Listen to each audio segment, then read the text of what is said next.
At 39 years of age, most people have established themselves in their careers. But at 39, George Chuvalo, our great Canadian hope in boxing, has gone back to the ring.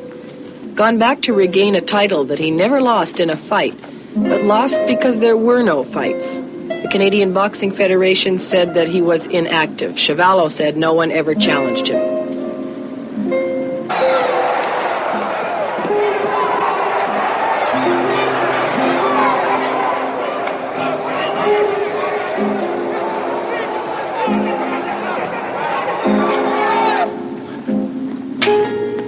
Chuvalo is running and punching and puffing and getting ready to stick out that scarred and puffy face that has been punched by the most celebrated fists in boxing, sticking it out to be punched once again.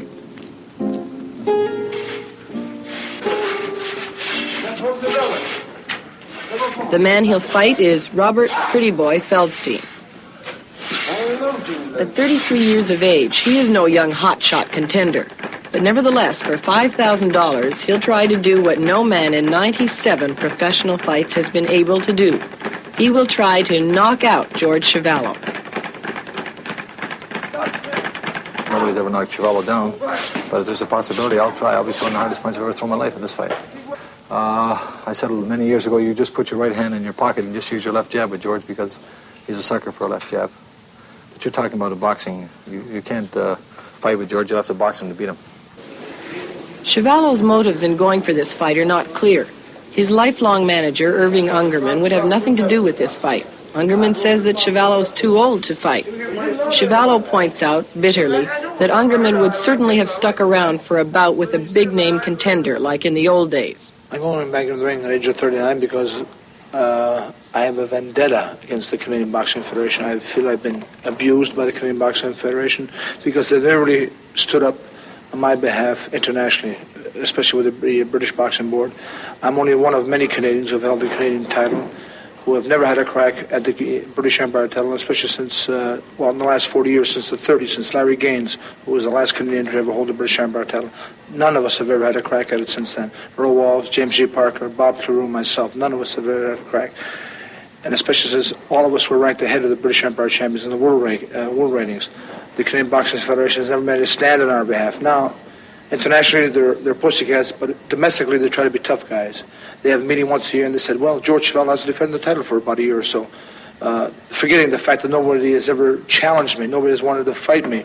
Nobody's ever expressed a desire to get in the ring with me. And they took the title away, and this is something that's really irked me.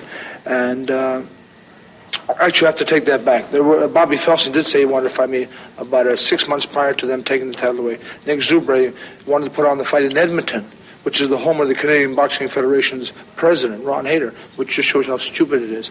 The fight was scheduled for about 6 months prior to them lifting my title from me, and it's just absurd when you think about it. How was Pretty Boy Felstein as an opponent?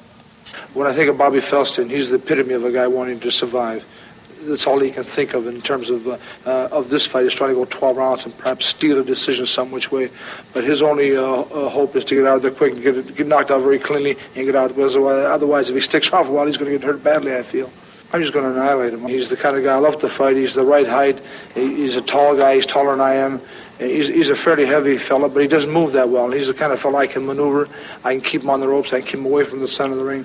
And I can really make it my kind of fight. I can control Bobby Felstein. So anytime you can control a man and make him fight your kind of fight, it's an easy fight. At 18, George was a professional boxer, knocking out 4 men one night. By 21, he was Canadian heavyweight champion. Always a top-ranked boxer, he was even ranked as #1 contender for the world title at one time. During Chuvalo's undisputed reign as Canadian champion, he was always in the big time, but never in the money. Chuvalo has fought all the great champions, Floyd Patterson, George Foreman, Muhammad Ali, but he's never won the world heavyweight crown. His endurance is legendary. He has dignified the act of taking endless physical punishment. Muhammad Ali said, "I don't know who was ever tougher on me physically than Granite Jaw George Chuvalo. He gave me 2 distance fights for a total of 27 rounds, took everything I had to dish out, and kept coming back for more. In fact, It's said that Ali seriously damaged his hands from punching Chuvalo's face. Today, when he slugs the 200-pound bag, you can still see the force and stamina that gave him his reputation.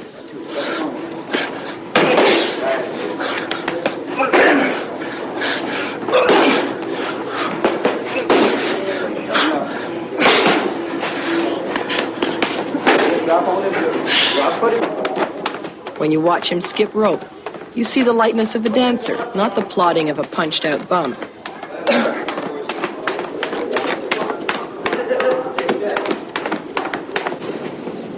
Nevertheless, at 39, a 5-mile run can be a lonely experience. The sweetness of past victories does not numb the pain of trying to forge a 270-pound body to a fighting weight 230 pounds. I'm starting to enjoy my training at this stage because it's the last week. But I must comment that the earlier part of the training was pure torture for me. It was really sheer torture. It was a lot of work, especially since I had about 35 or 40 pounds to lose, and I lost the bulk of that. And it's really been an arduous grind. But the last week I'm starting to enjoy because I know it's the last week, and I'm really starting to feel sharp. Especially today, I felt very sharp. I started to feel very strong. I'm really starting to concentrate on the fight, and I really know what I have to do in the fight in order to win the fight handily. And this is what I really have to do in the last week. I'm starting to enjoy it because I know this is coming down to D-Day. So this is my cup of tea the last week. Basically, training in terms of hitting the bag, skipping rope, all point to one thing: conditioning, stamina, endurance.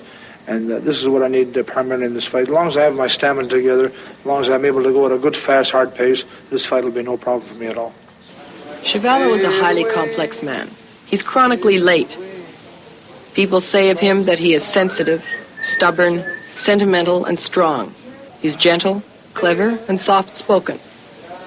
George Chuvalo knows that inside the ring, wearing only his trunks and bathed in light, he is a sex symbol, a 20th century gladiator, despite the fact that he's a little overweight.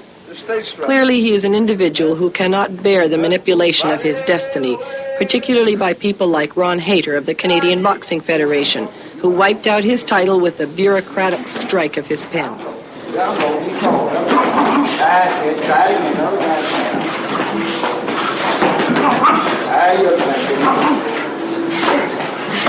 Many things have eluded George Chuvalo.